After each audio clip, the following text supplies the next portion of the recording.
Shalom saudaraku, selamat sejahtera dalam kasih Yesus. Jumpa lagi dengan saya, Didi Bilik. Kita akan belajar berapologetika bersama-sama di channel ini. Beda respon Bobon Santoso dengan Denny Sumarko ketika sama-sama diajak oleh Ustadz Dery untuk mualaf. Ya memang setiap orang itu kan beda-beda ya, tapi dalam hal keimanan seharusnya sikapnya sama. Mari kita bersama-sama melihat video berikut ini. Lokasi di tempat beliau? Di masjid apa ya, saya lupa, di Cibubur. Ini mualaf apa, masjidnya sendiri lupa ya. Nah, soalnya aku mikirnya, kalau aku lihat dari yang kemarin rame, aku pikir dia berkolaborasi memang mau masuk Islam. Mau masuk Islam. Iya, Karena nggak ada masak-masak di situ. Iya. Jadi untuk mau masuk Islam itu atau syahadat itu di luar rencana gua. Iya. Nah, jadi waktu itu setelah hari H kita datang tentukan menunya. Tadinya mau masak nasi biryani ya, cuma ternyata kita habis dari Bandung, Ustadz, malamnya habis dari Bandung, jadi agak sedikit capek untuk prepare nasi biryani itu, sangat susah, sangat lama waktunya. Akhirnya sudah kambing itu kita masak dengan cara bikin sop ala Arab. Oke. Begitu nyampe di sana, 9 ekor sudah dipotong, tinggal ada 1 ekor yang belum. Jadi memang untuk tampilan di video lah ya, kita ada scene, ada adegan kita menyembelih kambing. Nah, kayaknya dari Ustadz Dery itu ada menyampaikan, jadi kalau misalnya untuk non-muslim itu tidak boleh menyembelih kambing. Ini mungkin bahasanya seperti itulah ya. Sembelihannya adalah sembelihan orang yang bersyahadat. Kalau misalnya itu nggak halal ya? Sebenarnya ada juga yang mengatur sembelihan ahli kitab itu boleh dimakan. Sebenarnya. Ini juga baru tahu nih. Nah, jadi memang gua sendiri memang nggak ada niatan buat nyembeli karena juga nggak berani. Karena kan agak takut juga kan. Tapi ya sudah, namanya kita waktu itu konteks di sana itu kita masak dan direkam. Akhir hasil dari rekaman itu menjadi sebuah konten. Akhirnya kita rekam. Kita rekam, Ustadz waktu itu ada seorang mualaf baru. Saya tanya berapa lama jadi seorang mualaf. Karena kita penasaran juga kan perjalanan kisah seorang mualaf seperti itu kan. Terus dari Ustadz Dery sendiri nanya kembali, Bobon kira-kira kapan nih jadi mualaf? Biasanya saya menjawab, kalau teman-teman biasa candaan dari teman-teman itu, biasa saya menjawab, namanya manusia, hidayah itu tidak bisa kita tolak. Kalau Tuhan berkehendak hari ini. Nah, jawaban seperti itu sebenarnya kalau benar-benar hidayah hari ini datang pun, hari ini kita siap. Namanya manusia, kita tidak kuasa untuk menahan hidayah dari Allah kan. Kalau udah hidayah kan kenanya langsung ke sini, kamu masuk Islam ya udah berangkat gitu. Nah, akhirnya begitu beliau dengar ucapan saya seperti itu, dipegang tangan. Dikasih amplop. Kira dikasih amplop. Dipegang tangan. Ini buat kamu bawa pulang ya. Dipegang tangan. Tangan lu dipegang. Ayo syahadat. Ayo syahadat. Kalau nggak salah ya. Langsung. Jadi syahadatnya itu sebenarnya ada di 2 lokasi, Bang. 2 kali lu syahadat. 2 kali. Masak ya. Iya. Jadi pertama itu karena memang tujuan kita mau masak, kita nggak ada persiapan, Ustadz. Jadi saya pakai baju pun yang memang baju konten, karena begitu saya masak itu waktunya panjang dan kotor-kotoran baju. Pasti. Kotor sekali. Namanya kita aduk-aduk, ya muncrat lah. Ya muncrat sana sini kan, dan kadang kita pegang bumbu, tuang sana tumpah-tumpah juga. Nah, jadi waktu di posisi pertama itu sahadatan. Saat itu? Syahadat, ya. Ayo syahadat. Syahadat, seperti biasa lah ya. Terus? Nah, waktu itu saya kepikiran, ini kayaknya mungkin dalam konteksnya Ustadz Dery ini mungkin supaya di video ini mungkin unik ya. Jadi pikirannya mengedukasi kalau menurut kita ya. Jadi seorang yang nonis diterima di lingkungan masjid. Jadi lu berpikirnya awalnya gue berpikir kayak gitu. Karena kan memang tujuannya kan di bulan Ramadan, kita juga tahu penonton kita kan pasti dari segala etnis dan agama juga. Jadi Islam ini seperti ini loh. Islam ini terbuka, baik. Jadi kalian tuh jangan pernah takut. Ya, apalagi udah seorang nonis, Chinese lagi kayak gua gini kan. Jadi Islam diterima kok. Kalian bisa kegiatan di sini, semuanya bisa diterima kayak gitu kan. Syahadat.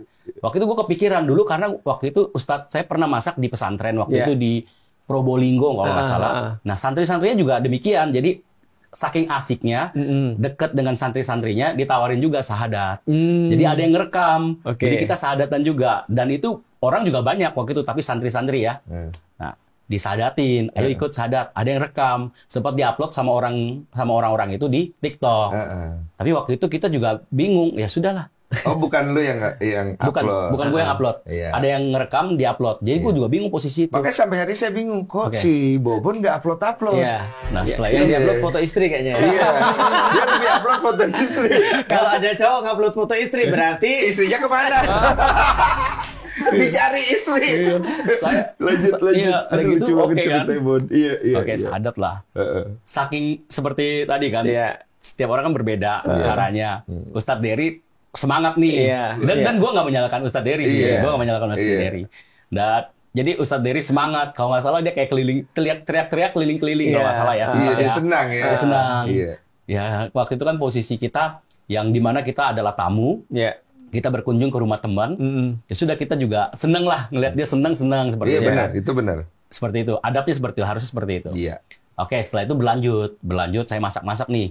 Durasi kita masak itu waktu itu kita datang jam 9 jam 10 sampai jam 6 baru kita bagikan. Jadi sangat panjang, 9 jam ada sampai Ustaz. sore ya. Sampai sore, karena waktu itu kita nggak sekedar masak kambing, kita juga bikin takjil kayak es kurma.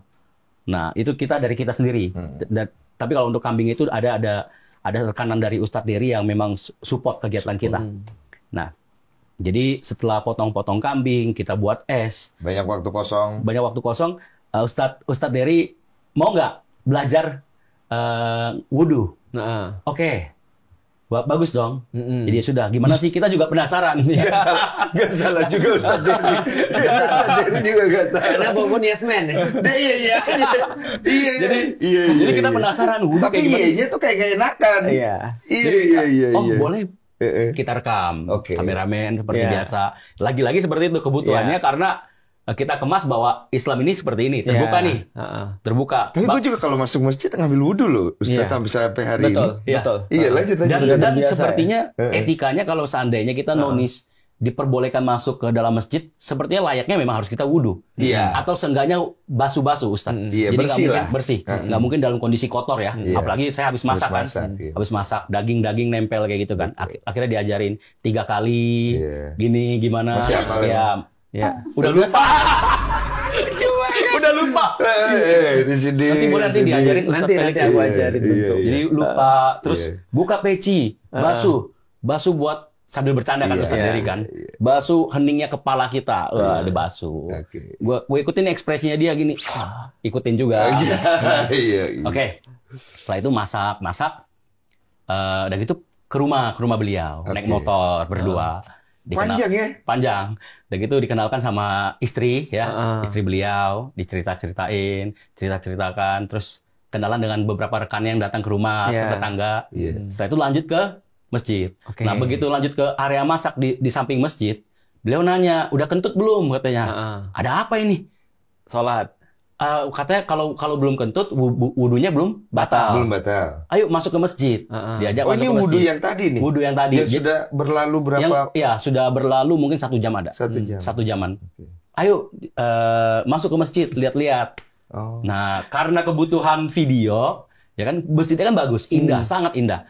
Jadi kameramen ikut. Jadi mungkin beliau menjelaskan lah masjid ini bagaimana, sejarah dari masjid ini kan. Ternyata dalam masjid itu ada ibu-ibu 20-30 orang yang sedang foto-foto Ustaz. Mungkin habis apa ya? Habis acara di sana berkunjung, lagi foto-foto.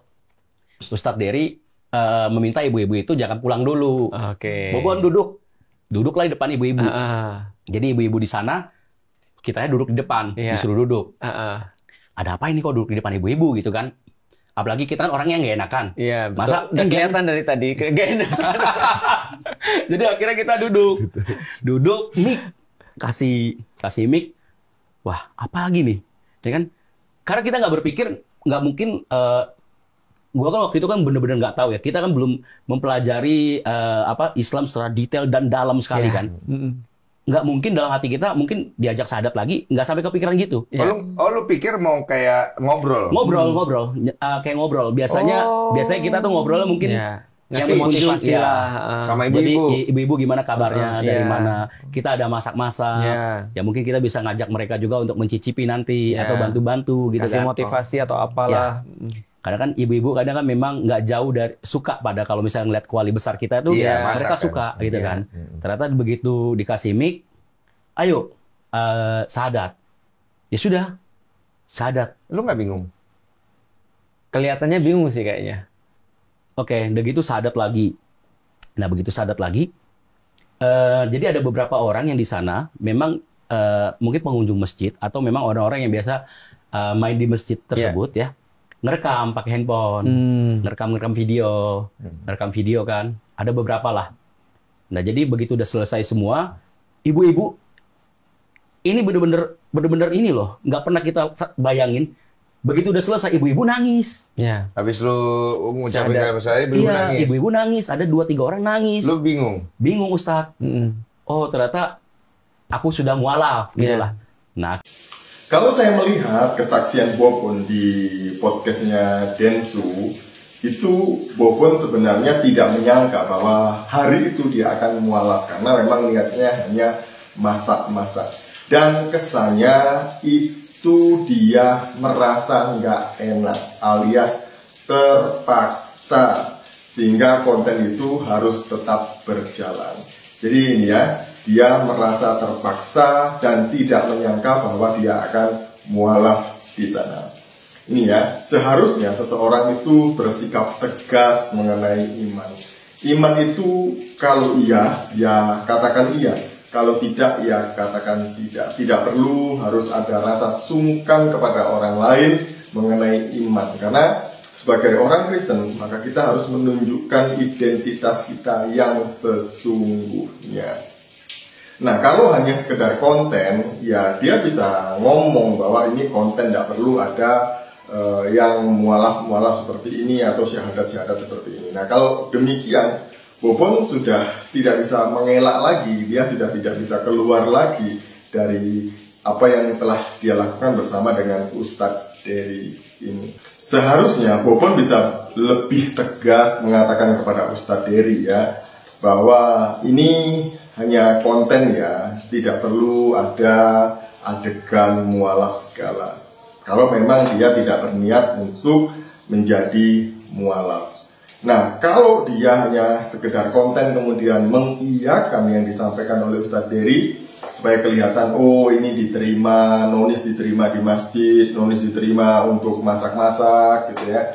Saya pikir ya itu tidak seharusnya dilakukan hanya demi konten, karena nanti bisa saja dia dituduh melakukan penistaan kalau dia tidak sungguh-sungguh, karena mempermainkan agama. Jadi harus lebih berhati-hati dan kemudian harus lebih tegas menyatakan imannya bahwa dia adalah seorang Kristen. Dan kemudian beda reaksi antara Bobon dengan Denny Sumargo. Denny Sumargo tegas mengatakan, saya pengikut Kristus. Mari kita melihat videonya berikut ini. Itu Densu menurut saya cara pakaian sering pakai koko, pakai peci. Dia itu Islam tapi dia pura-pura kafir. Meskipun obrolan kita ada ketawanya, bercandanya, tapi hati itu nggak mungkin bohong. Tahan dulu.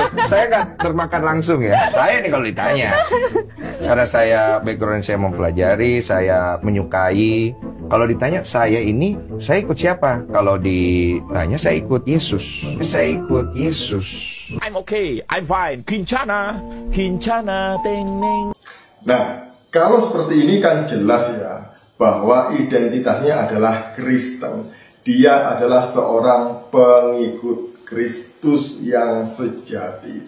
Apapun tawarannya, meskipun dia kenal baik, kenal dekat, dia bilang tidak, karena saya adalah seorang pengikut Kristus. Berharap kita semuanya juga memiliki sikap yang sama dengan Densu tentang iman kita. Jadi jangan suam-suam kuku, jangan pura-pura, dan jangan merasa nggak enak kalau kita diajak untuk bersyahadat. Karena memang banyak orang yang begitu, yuk syahadat yuk gitu ya. Ya bilang aja enggak, saya adalah Kristen, pengikut Kristus. Hanya di dalam Yesus ada keselamatan, ada pengampunan dosa.